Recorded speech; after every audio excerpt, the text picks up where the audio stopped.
Welcome to my channel Fundoo tales.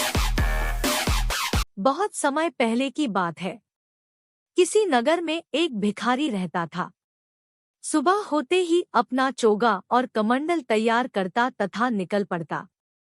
वह हर दरवाजे पर जाकर एक ही आवाज लगाता, देने वाला श्री भगवान हम सब है उसकी संतान। भिखारी का नाम था कृपाल। उसे जो कुछ भी मिल जाता वह उसी से संतुष्ट हो जाता। उसका एक मित्र जगन्नाथ भी भीख मांगता था।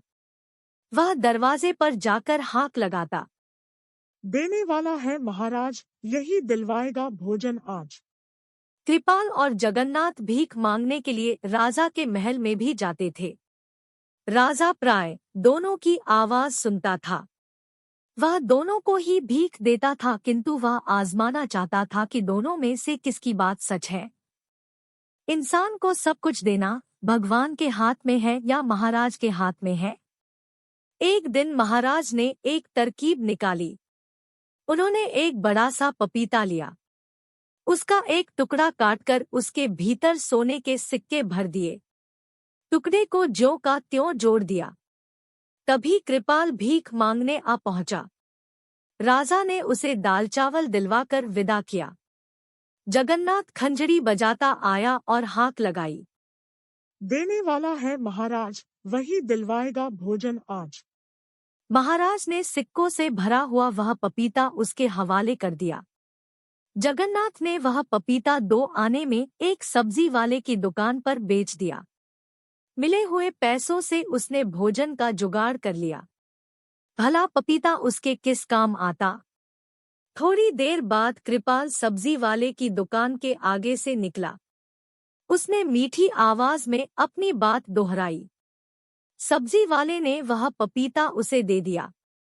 कृपाल उसे दुआएं देता हुआ घर लौट आया। घर आकर उसने पपीता काटा तो सिक्के देखकर वह आश्चर्यचकित हो उठा। उसने तुरंत सिक्के उठाए और सब्जी वाले के पास पहुंच गया। उसके सिक्के देकर कहा, भाई, यह तुम्हारे पपीते में से निकले हैं। इन पैसों से मेरा कोई लेना देना नहीं है। सब्जी वाला भी ईमानदार था। वह बोला, यह पपीता तो मुझे जगन्नाथ बेच गया था। अब तो यह सिक्के भी उसी के हैं। जगन्नाथ ने सिक्के देखकर कहा, ये तो महाराज के हैं।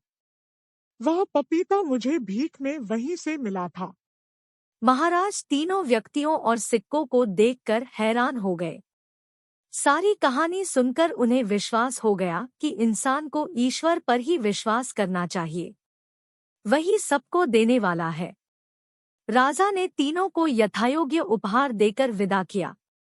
हाँ, उसी दिन से कृपाल के साथ साथ जगन्नाथ भी कहने लगा, देने वाला श्री भगवान हम सब उसकी है संतान। Please do like, share and subscribe. Fundu Tales.